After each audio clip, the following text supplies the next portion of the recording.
de no creer lo que revelan los recientes documentos desclasificados sobre el asesinato de JFK. O sea, sobre el asesinato de JFK propiamente no revelan prácticamente nada, ¿cierto? Pero sobre otros asuntos de mucho interés hay bastante donde chismear. Por ejemplo, nuevas revelaciones sobre la histórica obsesión de Washington con Cuba en general y con Fidel Castro en particular, las verdaderas tareas a las que se dedican las embajadas estadounidenses y cómo prácticamente toda ciudad que se precie de serlo tiene su base secreta de la CIA.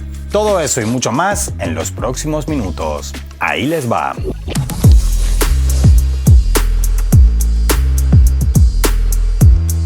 El gobierno de Donald Trump desclasificó y puso a disposición del público más de 1.100 archivos gubernamentales relativos al asesinato de John Fitzgerald Kennedy, ocurrido hace más de 60 años. La mayoría son textos escaneados, en algunos casos borrosos o difíciles de leer, por tratarse de papeles que llevan décadas almacenados. Pero también se incluyen fotografías y grabaciones, en su mayoría de los 10 años posteriores al magnicidio.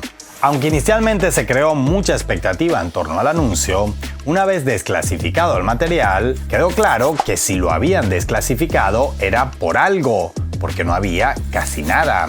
Por lo pronto, en los nuevos documentos no aparecen evidencias que apunten a la existencia de un segundo francotirador en la escena del asesinato de JFK, por lo que las dudas, más que razonables por cierto, sobre el informe de balística oficial y su aparente incompatibilidad con las leyes fundamentales de mecánica clásica enunciadas por Newton casi 3 siglos antes, seguirán sin resolverse.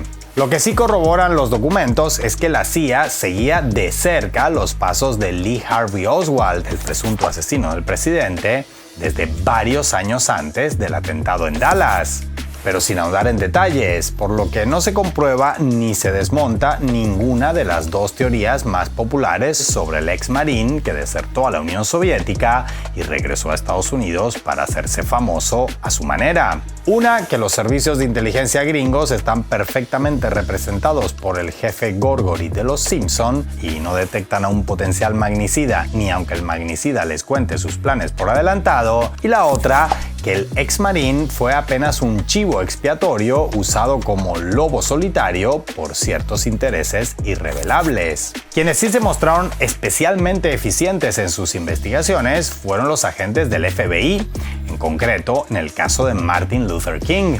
Claro, el detalle es que el investigado era el propio líder civil, no quien se convertiría en su presunto asesino.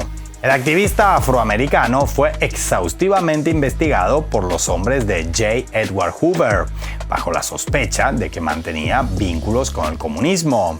Sus llamadas fueron interceptadas y su entorno infiltrado, pero en los documentos no aparece nada sustentable, salvo afirmaciones sin evidencias sobre supuestas infidelidades y lo que el FBI consideraba conducta desviada. Curiosa denominación viniendo de un organismo dirigido durante casi 40 años por un hombre rodeado de todo tipo de rumores sobre sus hábitos sexuales, por cierto. Pero Estados Unidos es mucho más que magnicidios y sombras de dudas sobre magnicidios. También tienen embajadas y, valga la redundancia, bases de la CIA repartidas por todo el mundo. Entre los documentos desclasificados en estos días, uno fechado en 1961 revela que un 47% de los diplomáticos destinados en embajadas estadounidenses eran, en realidad, agentes de la CIA disimulados.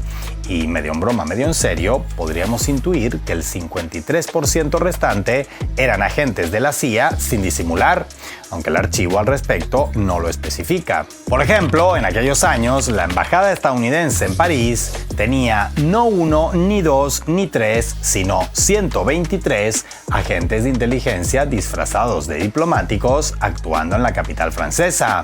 Lo que tiene bastante sentido si recordamos la importancia que la CIA otorgaba al objetivo de agringar culturalmente tanto a Francia como a Europa Occidental, asunto al que dedicamos un completo video en su momento. En la misma época, el 85% de los oficiales políticos de la embajada estadounidense destinados en Chile eran operativos de la CIA, y eso que hablamos de tiempos previos a la llegada de Salvador Allende a la presidencia chilena. Seguramente tras su toma de posesión, el porcentaje subiría al, no sé, 120%.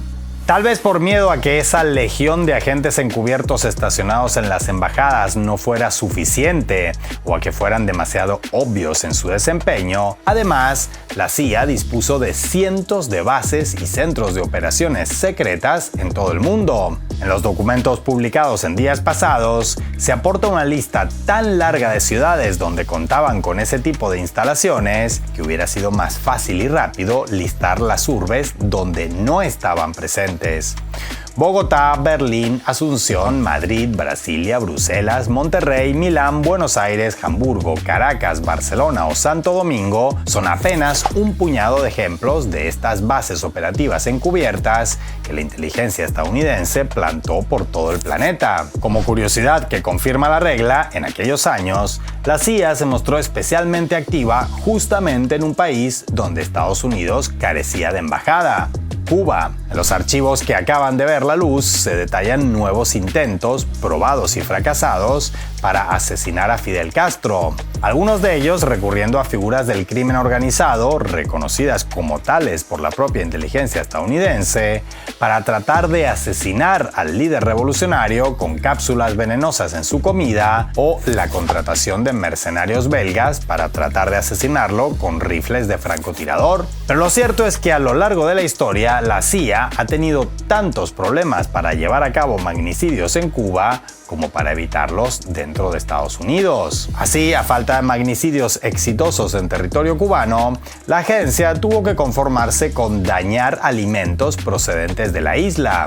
Otro documento revelador recientemente desclasificado señala que en 1962, meses antes de la llamada crisis de los misiles, agentes estadounidenses contaminaron 800 sacos de azúcar cubana sin refinar con destino a la Unión Soviética. El químico utilizado, según los organizadores del sabotaje, no era peligroso para la salud, pero arruinaba el gusto de quien lo ingiriera para cualquier alimento o bebida durante bastante tiempo. Tan considerada la CIA, no querían matar a la ciudadanía soviética, solo dejarla sin sensibilidad en el paladar y predisponerla contra los alimentos cubanos. Casi nada.